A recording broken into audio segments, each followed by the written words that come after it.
Association DIR, Dignité, Intégrité, Respect, pour les droits des victimes de violences blanches. La violence blanche, qu'est-ce que c'est? Parce qu'elle ne laisse aucune trace physique apparente, ne laisse aucune preuve, ne suscite ni doute ni suspicion, et parce que souvent les victimes en souffrent sans pouvoir la nommer, la violence blanche est cette violence qu'on ne voit pas. Son processus reste transparent car il ne génère pas ce qui, en apparence, est lié à la violence, les coups, les blessures et le sang.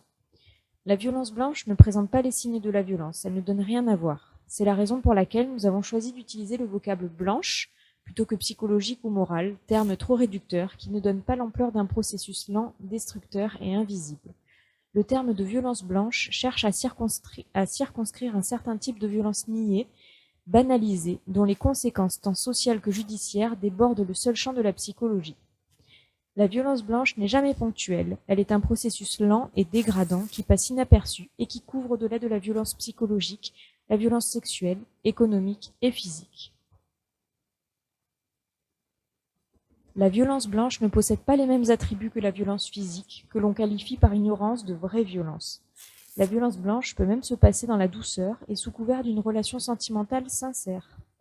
Dans son processus, la violence blanche se situe aux marges de la violence par son absence de traces matérielles, mais son objectif, comme toute forme de violence, est la domination, le pouvoir, la prise de contrôle, la soumission, voire la destruction. La violence blanche fait référence aux travaux d'André Green sur la clinique du vide ou clinique du négatif et au concept de psychose blanche ou de deuil blanc. Le blanc comme reflet du vide, la violence blanche comme reflet du vide abyssal dans lequel l'agresseur plonge la victime.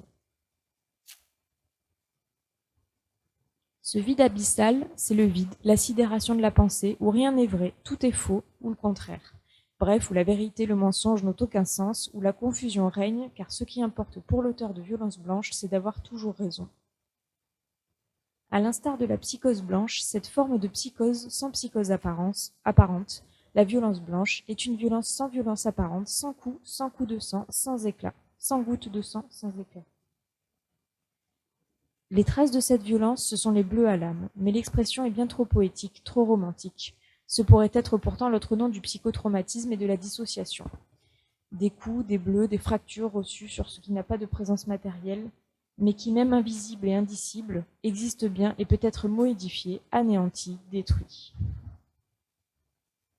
Cette violence doit désormais être mieux connue du grand public et reconnue par la justice, la police et les victimes elles-mêmes.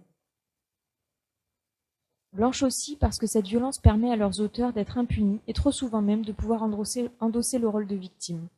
L'arme de la violence blanche est la manipulation.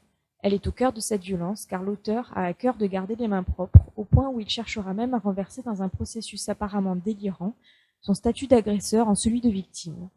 Aujourd'hui, les auteurs de ce type de violence demeurent intouchables même si le cadre législatif a évolué et condamne ce type de violence.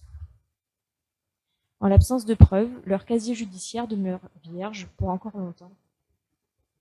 Les victimes connaissent bien les signes et les conséquences psychologiques de cette violence. L'hypervigilance, les troubles de la concentration, les troubles du sommeil, un état émotionnel négatif persistant, un sentiment d'irréalité, etc. Mais ces symptômes, les victimes ne les attribuent jamais à la violence subie. Ils font pourtant partie du trouble de stress post-traumatique que la violence blanche génère de façon chronique chez les victimes. Grâce à de nombreux travaux dans le domaine de la psychotraumatologie, notamment ceux de Muriel Salmona sur la mémoire traumatique, nous connaissons mieux désormais son processus et ses conséquences à court et à long terme. Si la violence crée une effraction dans notre psychisme, elle ne suscite pas nécessairement un psychotraumatisme, événement toujours subjectif, mais s'il est présent, nous savons que la mémoire traumatique liée à cet événement et les phénomènes de dissociation qui sont parfois associés peuvent perturber et modifier certaines structures du cerveau et avoir un impact péjoratif sur la structure de la personnalité.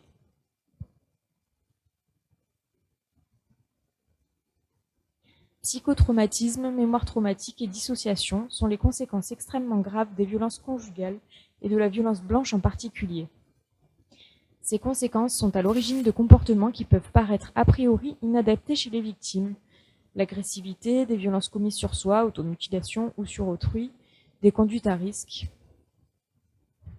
La méconnaissance de ces conséquences représente un nouveau risque.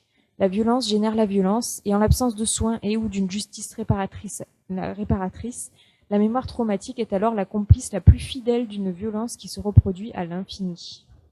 Si les profils des auteurs de violences blanches sont connus depuis de nombreuses années, ceux des victimes tendent à se modifier et à poser notamment l'oblativité et le perfectionnisme comme facteurs de vulnérabilité à la violence blanche.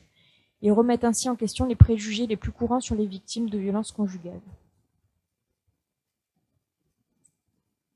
Blanche, cette violence dans le couple et la famille l'est encore à double titre, parce qu'elle s'exerce sous couvert d'amour et d'éducation, parce que dans cette descente aux enfers où la séduction se transforme en mépris, puis en emprise, la victime ne voit rien, l'entourage non plus.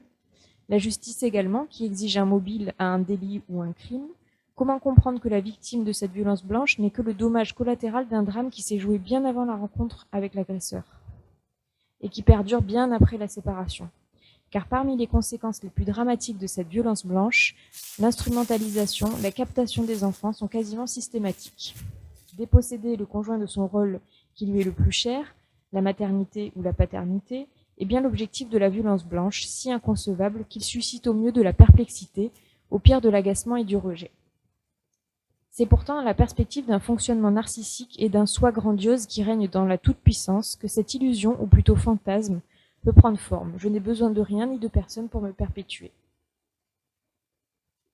Ni coupable, ni complice, n'en déplaise à certains, ni proie, ni cible, n'en déplaise à d'autres, mais juste une femme, des femmes, plus rarement des hommes, victimes d'une violence dont la blancheur dissimule la haine de l'autre et de soi.